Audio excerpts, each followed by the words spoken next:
Hello out there. All right. What relation is there between a tree, a hat stand, and a stag? Listen. A tree has branches going from its trunk toward the open sky, which offers a perch for birds, right? A hat stand has supports that go from the base straight upward toward the ceiling. They go straight up, and hats are put on it, right? The stag has antlers which go upward straight out of his head. That right?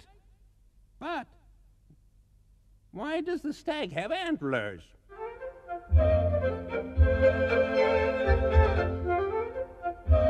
Anyone can answer the question, what's the difference between stags and other animals with horns? The stag has antlers on its head, not horns.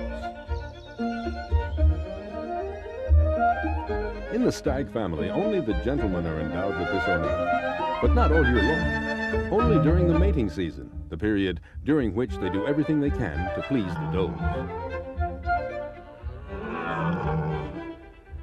The shape of the antlers differs from species to species. For example, bucks have palmed antlers, but old stags lose their antlers, and they grow back every year.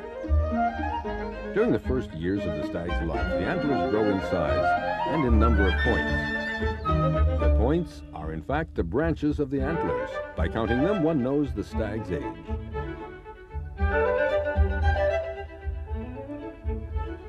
When their antlers are fully grown, the males can think about falling in love, but in order to please the ladies, they have to be the strongest. And the males fight violent battles. Sometimes during these confrontations, the stag's antlers get caught. The animals can't shake free, and they're both condemned to death. Fortunately, this happens rarely, and the weaker of the two usually gives up the fight.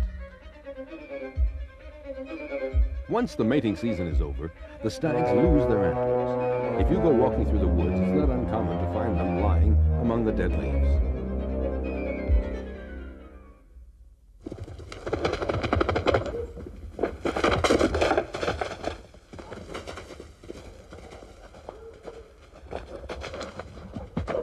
But does aren't the only ones who like the stag's antlers. For many hunters, it's essential to have a stag's head and its antlers proudly displayed over the fireplace.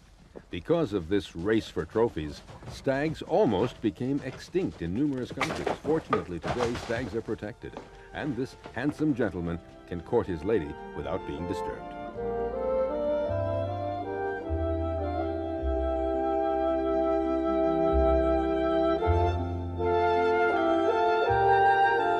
Me, when I'm in love, personally, I wiggle my ears like this. Watch.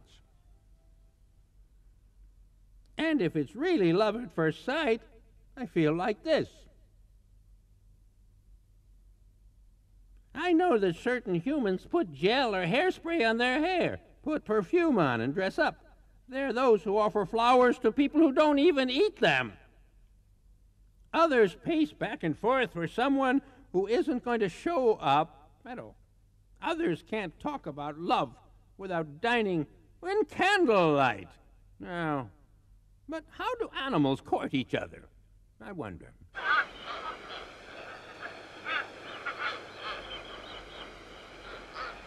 During the mating season, before reproducing, animals need to tell each other they're in love. The mating dance is a true declaration of love. To say they're in love, these boobies, large seabirds, perform a dance, but not just any old way. Watch. They always make the same steps. And as long as the birds are not perfectly synchronized, they continue to dance, or else they separate. As soon as it spots a female, the male frigate bird swells the red pouch under its throat.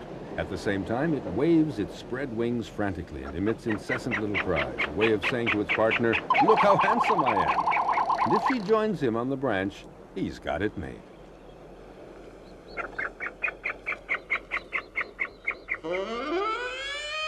A lion in love just can't be shaken off, following the lioness of his dreams everywhere.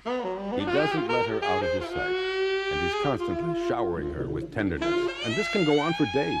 The couple even forgets to eat.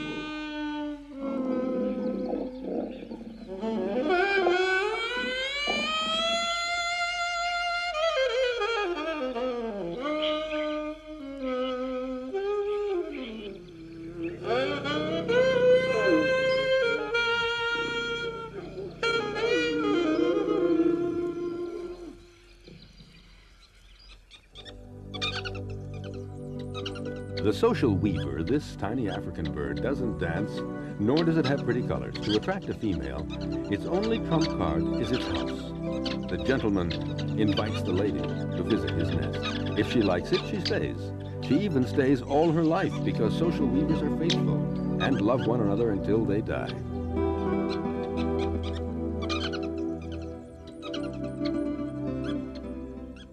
I know some people who have pouches under their eyes that they could use for luggage and go on a trip around the world and no one would know the difference. There are all sorts of pockets and pouches, inside pockets, outside pockets, hip pockets, trouser pockets, patch pockets, air pockets, tobacco pouches, and they all have their own particular use. Any kind of a pocket you can think of. You can put someone in your pocket.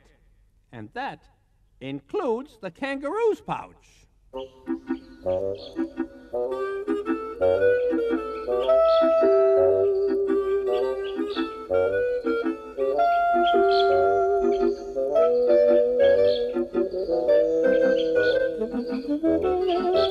you think of a kangaroo, the first thing that comes to mind is its pouch.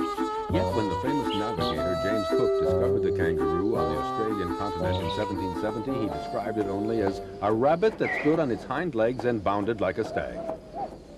The great kangaroo family, which numbers 50 different species, is characterized by its special way of hopping. But the kangaroo's special feature is, of course, the pouch that the females have on their belly.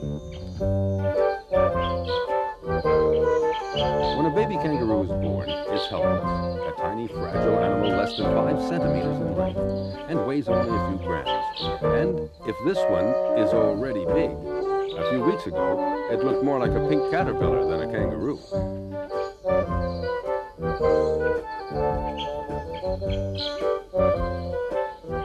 The mother's pouch is a shelter for the baby.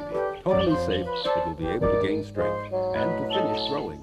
Sucking on one of her 4 nipples, it will spend many hours nourishing itself. And 5 months later, covered with fur, it will stick its head out of its mother's pouch for the first time.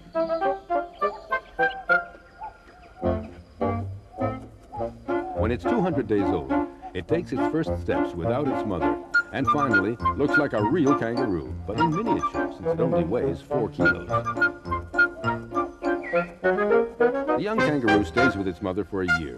She feeds it, plays with it. It spends less and less time in the pouch, seeking shelter when danger is nearby, or sometimes to take a nap.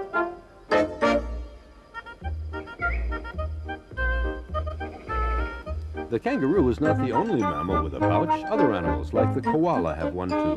Most of these animals, called marsupials, live on the Australian continent.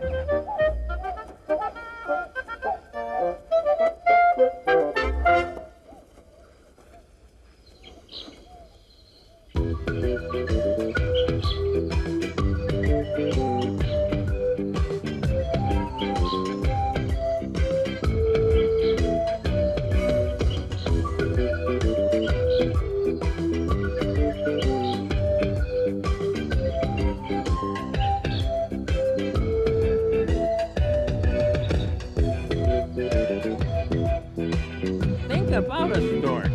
That big bird with 2 very long legs and a long neck and with a tiny bird's head and a long beak on the end. Huh? You know that one? It's an animal that looks like some child drew it, right?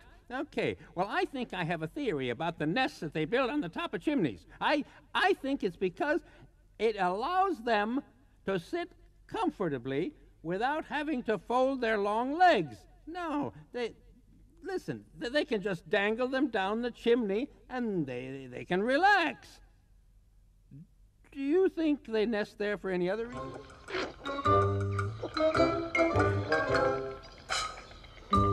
Storks are faithful animals. Year after year, the couples, which stay together for life, always return to the same nest.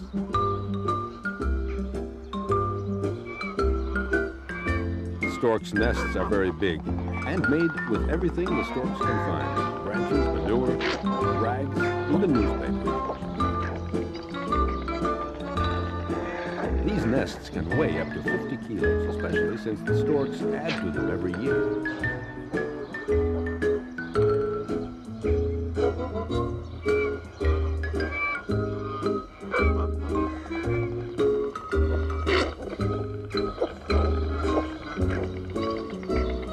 To support such constructions, in the past, storks nested in big trees or on rocky cliffs.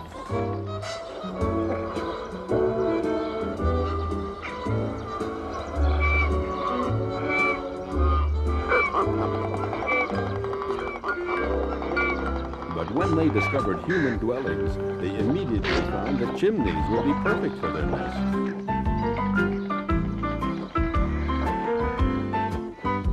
Especially because, and it's rare, human beings welcomed them with open arms and have even converted the chimneys so the storks could be even more comfortable.